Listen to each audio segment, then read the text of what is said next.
Alors bonjour à tous, nous voici à la manade Cayenne pour le 3e épisode de la saison 2 de la Camargue sous tous ses angles.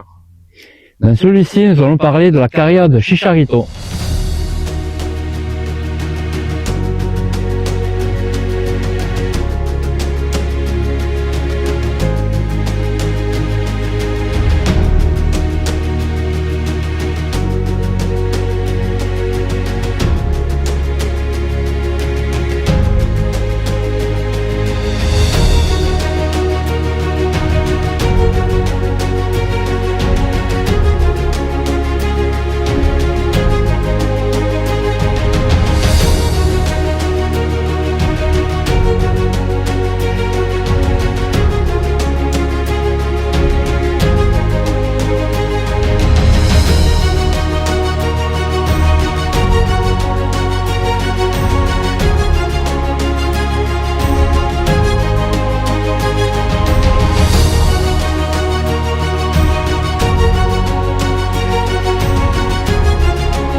Bonjour François, merci de nous recevoir dans ta manade.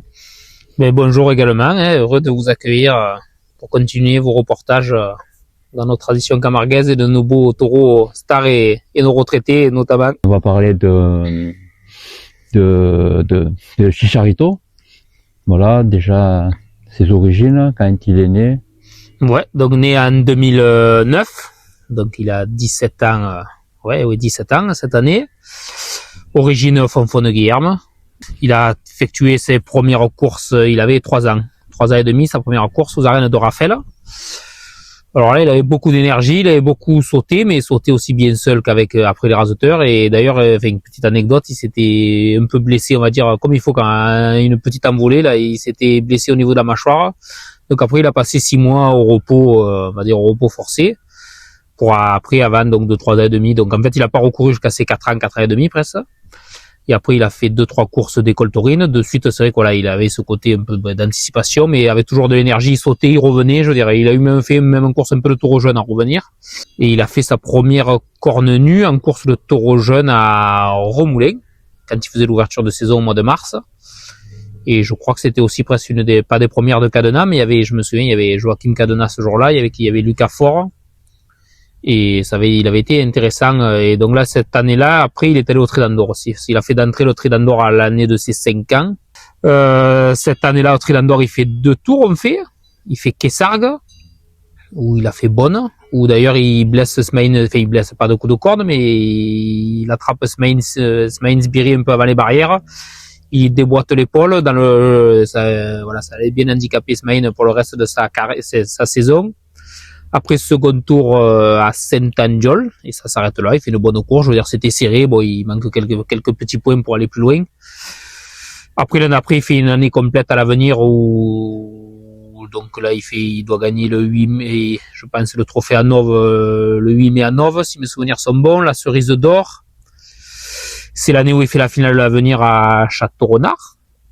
Il a fait bonne. Alors, il fait que 12 ou 13 minutes, mais il était encocardé, ce qu'il fallait. Il avait que 6 ans, si je me souviens bien. Donc, peut-être qu'il aurait fait le quart d'heure. Certains ont dit qu'il aurait fait le quart d'heure, il aurait pu être bio de l'avenir.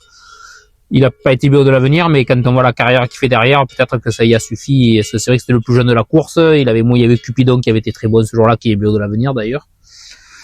Et après, l'année d'après, il refait un peu mi-as, mi-avenir. Et ensuite, il a fait la carrière qu'il a eu la chance de faire, qu'on a eu la chance de profiter, la chance de connaître aussi, parce que, voilà, on le souhaite à tout éleveur, mais la carrière qu'il a fait, donc une finale d'avenir, 3 finales du Trophée des As. Il a couru, je réfléchis, dans toutes les arènes, dans toutes les grandes arènes qu'on peut faire au niveau des As. Nîmes, Arles pour des finales et Arles, je crois aussi pour les courses de la Feria. Château-Renard, Beaucaire, Lunel, Le Gros-du-Roi, Les Saintes, Sommières, Palavas, Vauvert. Il est allé à Béziers même de nuit pour la course du 15 août pour la Feria. Non, après, c'est Rémy. Il a fait Irag chez nous, Moguio plusieurs fois. Non, Van Dargue, non, toutes les arènes où il a pu, donc très honoré de sa carrière. On a eu beaucoup de plaisir d'avoir ce taureau, parce que c'est un taureau qui nous a jamais déçus. Tu partais dans le camion, tu savais que tu allais passer un quart d'heure assez très intéressant. Et puis je pense que c'est un taureau qui a tenu 10 ans. C'est rare les taureaux qui tiennent 10 ans en haut de l'affiche. Il a gagné pratiquement dans toutes les arènes de Provence et Languedoc, il a gagné, que ce soit la Corne d'Or, que ce soit à Béziers, que ce soit au Gros-du-Roi, que ce soit de partout. Il nous a fait énormément plaisir. Je pense que 2022, ça a été sa meilleure année. Voilà. Il a été vice-bio d'or. Voilà. Donc c'est déjà une grosse satisfaction et on souhaite surtout que le prochain pense que de sa famille, qui s'appelle Connemara, fera aussi bien que lui. Le taureau qui a pardon, Chicharito, il appartient à Madame Caillan. En 2015, souvenir Linares à Marguerite, co-vainqueur de la Cerise d'Or, trophée de la ville d'Uzès. Participe à la finale du Trophée de l'Avenir à Château-Renard. Coup de cœur des photographes et chroniqueurs taurins. En 2016, la Marguerite d'Or à Marguerite. Meilleur taureau de la finale au Palus de Nove. Meilleur taureau espoir à Saint-Rémy. En 2017, souvenir Pierre Gon à Saint-Rémy-le-Provence. Meilleur taureau de la saison à Van Dargue. En 2018, souvenir Gustave Berthet à Fosse. Meilleur taureau des trophées des maraîchers à Château-Renard. En 2021, prix de la finale du trophée des maraîchers à Château-Renard. Il participe à la finale du trophée des As à Arles. Prix de la finale du trophée Pescalune à Lunel. En 2022, vainqueur du trophée du Muscat à Lunel. Meilleur taureau de la finale de la Palme d'Or. Coup de cœur du 15 août au Gros-du-Roi. Meilleur taureau de la finale des maraîchers à Château-Renard. Vice-bio d'or, vainqueur du Osco Challenge Touril TV, vainqueur du trophée Paul Laurent à Beaucaire. En 2023, vainqueur du trophée Olivier Arnaud au Gros-du-Roi. Vainqueur du trophée de la ville de Béziers. En 2024, meilleur taureau de la finale de la Palme d'Or. Meilleur taureau de la Palme d'Or à Beaucaire. Coup de cœur pour sa carrière des arènes de Château-Renard et Moguio. Élu sportif de l'année par le service des sports de la ville de Saint-Rémy. Au total, il aura participé à une finale du Trophée de l'Avenir en 2016 et 3 finales du Trophée des As en 2021, 2022 vice-bio d'or et 2023. C'est un duo, voilà, franchement, que, comme on dit, il y avait Orias avec Chomel, et là, on peut dire, c'est un... Ouais, non, Lucas, si le taureau a fait cette carrière, c'est grâce à lui. Il y a pas que lui, mais notamment, surtout sur tout le long de sa carrière, quoi. Certains raseteurs l'ont apprécié sur quelques courses, quelques quarts d'heure, mais être aussi fidèle avec ce taureau et prendre autant de plaisir, les deux, je pense que c'est beau. Et bon, ce dernier rasé à Saint-Rémy, on l'oubliera jamais. Et on aurait dit que le taureau voulait, faire se raser, mais pas y faire mal, mais avoir l'émotion, c'était extraordinaire, quoi. Je veux dire, non, je pense que c'est aux As, je crois que c'est à Lunel la première fois qu'il a eu, il me semble. Et Et après, à chaque fois qu'ils l'ont eu, ça a été des rasés osés, mais on aurait dit que les deux prennent du plaisir, donc c'est ça qui est beau, quoi. Entre l'animal, c'est le but recherché, quoi, l'osmose entre l'homme et le taureau, quoi. Je pense que là où ça a vraiment pris, c'est en fin de saison, en fin de saison du coup 2021, à Lunel, à la finale du Pesca Lune, où là vraiment ça... C'était peint en bleu, c'est ça? C'est ça, c'était peint, la piste était peinte en bleu. Et du coup là, j'avais fait 4 ou 5 rasés où ça avait vraiment transmis et je m'étais régalé. Donc là, de là, c'est parti de là. Et puis après, l'année suivante, du coup, j'avais intégré le Trophée des As. Donc du coup, je l'avais eu plus régulièrement tout au long de l'année. Et puis chaque fois que je l'avais eu, il s'était passé quelque chose. Donc voilà, puis après, chaque fois que je l'ai, de toute façon, je me régale à la race de thé. C'est des taureaux qui me conviennent plus personnellement. Des taureaux qui sont intelligents, qui s'arrêtent, qui se jettent, qui font un peu réfléchir. Donc voilà, puis avec lui, ce qui s'est passé, c'est que ça a tout le temps matché en fait. Chaque fois que je l'ai eu, il s'est passé quelque chose. Donc après, ben voilà, c'est sûr qu'au niveau du public, après, il y a eu quelque chose en plus, et puis voilà. Alors, quand il monte 1 mètre ou 2 sur le tourneur, et que là je démarre, il va encore plus vite. Alors donc du coup, des fois, vu que je tarde un peu à démarrer, il se passe ça, mais sinon, j'essaye qu'il soit vraiment arrêté de face. Et là, il se jette, mais il est un peu plus noble, on va dire. Après, c'est vrai que je garderai toujours des bons souvenirs de ce taureau. Et je pense que ma carrière est pas, je vais pas dire qu'elle commence, mais ça fait pas longtemps que je suis aux As.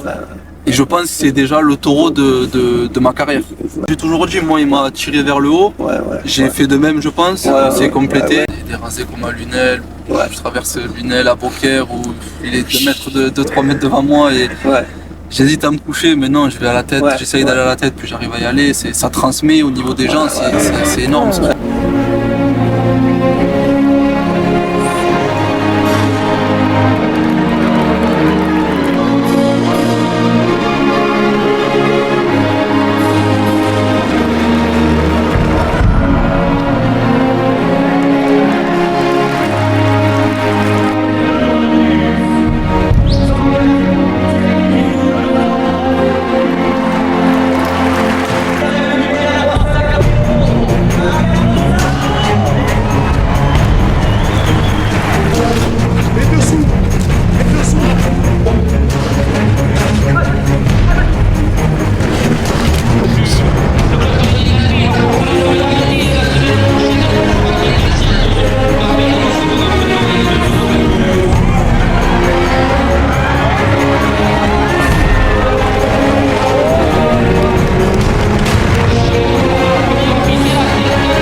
Des courses qui t'ont marqué plus que d'autres qu'il a fait? Il y a eu des rasés d'anthologie, la Despedide, avec son partenaire particulier, Lucas, le rasé traverser la piste qui fait traverser Sérémy dans la longueur au Gros du Roi avec Jamel aussi, il passe dessous malheureusement. À Lunel, Youssef, il y a eu...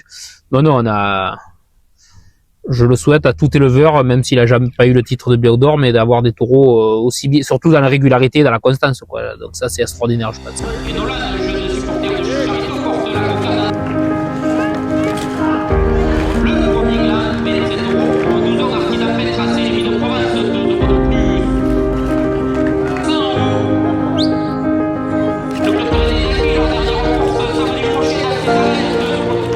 Bon, c'est moi, Chicharito, qui vous parle, à vous, François et Francis.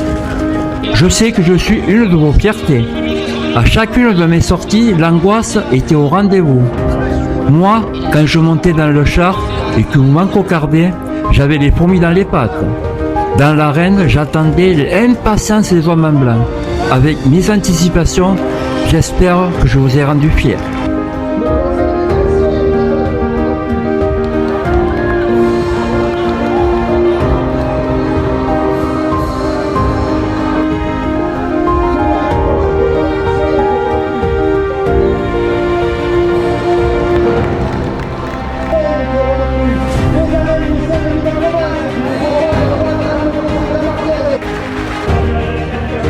Il paraît qu'on dit qu'un grand taureau a besoin d'un partenaire.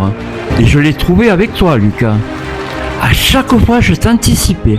Je t'enfermais dans de belles poursuites. Tu sais, Lucas, comme on était un duo, je n'ai jamais voulu te blesser. Même si à ma dernière course, je t'ai fait traverser la piste de Saint-Rémy. Tu fais que je ne sorte plus en piste, tu vas terriblement me manquer.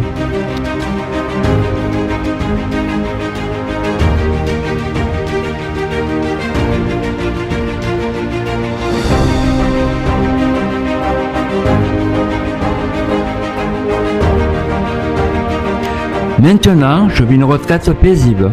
Comment pas penser à toi, Sonia, ma supportrice numéro 1, qui n'a raté aucune de mes courses. Ce film retrace une première partie de ma vie et j'espère qu'il vous laissera un très bon souvenir de ma carrière. Merci à vous, François, Francis, Sonia, Lucas pour tout.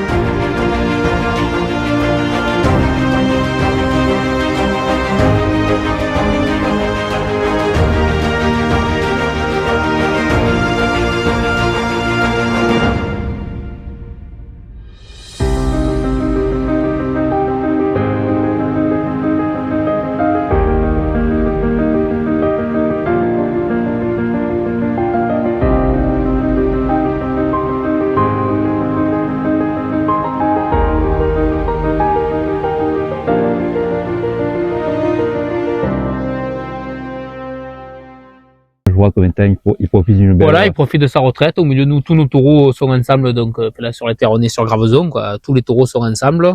Comme ça, on espère qu'il glisse des conseils aux petits veaux, à la future génération. Et mais un taureau, voilà, qui est calme, paisible.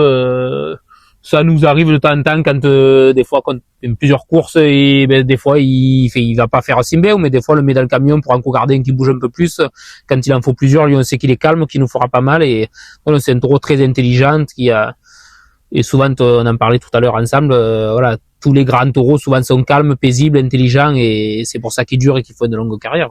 Bon voilà, nous voici devant la statue de Chicharito. Hop, si tu m'as parlé, le projet, comment c'est arrivé, tout ça. Ouais, donc statufié déjà de son vivant, donc on est très honoré. Je crois qu'il y a une quinzaine de taureaux statufiés, hein, de leur vivant 3 ou 4, donc déjà très honoré. Donc ça, en fait, ça a été réalisé grâce au budget participatif. La mairie avait mis ça en place il y a une paire d'années, des porteurs de projets, des associations, des gens passionnés, mais alors des projets vraiment divers, hein, c'est pas que sur le côté taurin, il y a de nombreux projets chaque année.